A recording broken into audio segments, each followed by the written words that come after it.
Janasena, Telugu Desam party, BJP ఈ 3 పార్టీల మధ్య అంతర్గతంగా ఏమాత్రం సఖ్యత లేదు.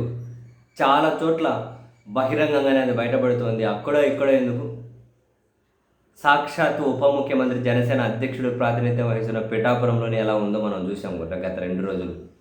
అఫ్కోర్స్ అంతకు ముందు నుంచి. అండ్ అదే సమయంలోనే తెలుగుదేశం పార్టీ నాయకుల్లోనే చాలామందికి ఈ ప్రభుత్వం మీద వ్యతిరేకత ఉంది. వాళ్ళు బయట పెట్టలేకుండా ఉన్నారు. మనం చాలాసార్లు మాట్లాడుకున్నాం. దగ్గర 18 నుంచి 20 మంది ఎమ్మెల్యేలు ప్రస్తుతం అట్ పీక్స్ అసంతృప్తితో ఉన్నారు సర్కార్ మీద. కాసింత అవకాశం దొరికితే బయటపడడానికి సిద్ధంగా ఉన్నారు.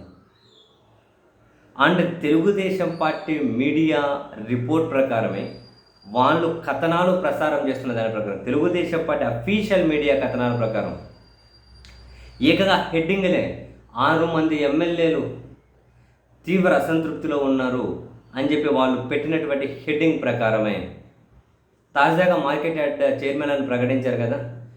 తెలుగుదేశం పార్టీ ఎమ్మెల్యేలు ఉన్న చోట కనీసం వాళ్ళకు మాట మాత్రంగా చెప్పకుండానే వాళ్ళు రెఫర్ చేసిన వాళ్ళకి ఇవ్వకుండా జనసేన వాళ్ళకు మార్కెట్ యార్డ్ చైర్మన్లు చేయడం మీద తీవ్రమైనటువంటి అసంతృప్తిగా ఉన్నారు. వాళ్ళు రాజీనామాకు సిద్ధపడ్డారు. అధిష్టానం పిలిచి మాట్లాడాలనుకుంటుంది అని తెలుగుదేశం పార్టీ అఫీషియల్ మీడియా కథనాలు. ఇందులో ప్రధానంగా డిప్యూటీ స్పీకర్గా ఉన్న రఘురామకృష్ణంరాజు గారు ముండి నియోజకవర్గంలో తాను టీడీపీ వ్యక్తిని వేరే వాళ్ళను రెఫర్ చేస్తే అక్కడ జనసేన వ్యక్తికి ఇచ్చారట. ఇప్పటికే ఎలాంటి బాధ్యతలు, మినిస్టర్ వస్తుందని అనుకున్న రాజు గారు, లేదు టీటీడీ చైర్మన్ వస్తుంది అనుకున్నారు. ఏదో ఒకటి వస్తుంది అనుకుంటే లాస్ట్ డిప్యూటీ స్పీకర్ అని చెప్పి అలా పక్కన కూర్చోబెట్టారు. తను చాలా అసంతృప్తిగా ఉన్నారు. ఇప్పుడు మార్కెట్ యార్డ్ చైర్మన్గా కూడా సీఎం సరే హ్యాండ్ ఇచ్చారు చంద్రబాబు గారు. సో రాజు గారు తీవ్ర అసంతృప్తిగానే ఉన్నారు. టీడీపీ మీడియా రిపోర్ట్ ప్రకారం తాను రాజీనామాకు కూడా సిద్ధపడ్డారు. 6 మంది ఎమ్మెల్యేలట. రఘురామకృష్ణంరాజు గారు, గన్నవరం యార్లగడ్డ వెంకట్రావు గారు, పెడన కాగిత కృష్ణప్రసాద్ గారు, భీమిలి గంటా శ్రీనివాసరావు గారు, రాజ్యం కొండ్రు మురళి గారు. మనం కనుక చూసాము అంటే వీళ్ళందరూ ఫస్ట్ నుంచి కూడా అసంతృప్తిగానే ఉన్నారు. ఇప్పుడు కొండ్రు మురళి గారు కూడా మినిస్ట్రీ వస్తుంది అనుకున్నారు.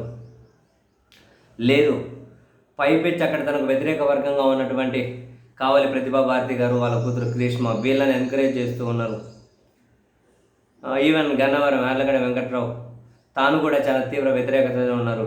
ఈ అసంతృప్తిగా వ్యతిరేకతతో ఉన్నటువంటి వాళ్ళ మాటలు కూడా ఇక్కడ చంద్రబాబు గారు పట్టించుకోవడం లేదు. సో ఆ లిస్టులో రాజుగారిని కూడా చేర్చినట్లేగా. తాను రెఫర్ చేసిన వాళ్ళకు మార్కెట్ యార్డ్ కమిటీ ఇవ్వకుండా, తనకు మాట మాత్రంగానైనా చెప్పకుండా అని ఆ ఉండిలో జనసేన వాళ్ళకి ఇవ్వడం. సో వాళ్ళ రాజీనామాలకు సిద్ధపడితే టీడీపీ రాష్ట్ర అధ్యక్షుడు పల్లా శ్రీనివాస్ యాదవ్ గారిని చంద్రబాబు గారు రంగంలోకి దించారట. వాళ్ళతో మాట్లాడుతూ ఉన్నారట. అయినా వాళ్ళు మెత్తపడడం లేదట. రాజీనామా వైపు మొగ్గు చూపుతున్నారట. సో నేడు రేపు చంద్రబాబు గారు కానీ లోకేష్ గారు కానీ పిలిచి వాళ్ళని మాట్లాడబోతున్నారు అని టీడీపీ అఫీషియల్ మీడియా సపరేట్ కథనాలు ప్రసారం చేస్తూ ఉన్నారు. సో వీళ్ళు కాదు, ఇంకా చాలామందే ఉన్నారు.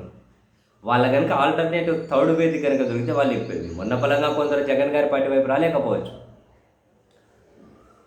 బట్ ఆల్టర్నేటివ్ వేదిక దొరికితే జనసేన, బీజేపీ బయటకు రావడము, మరొకటి ఏదో ఒక ఆల్టర్నేటివ్ వేదిక దొరికితే టీడీపీలో ఉన్న చాలామంది ఆ వేదిక వైపు వెళ్ళబోతున్నారు అన్నది చాలా చాలా సుస్పష్టం.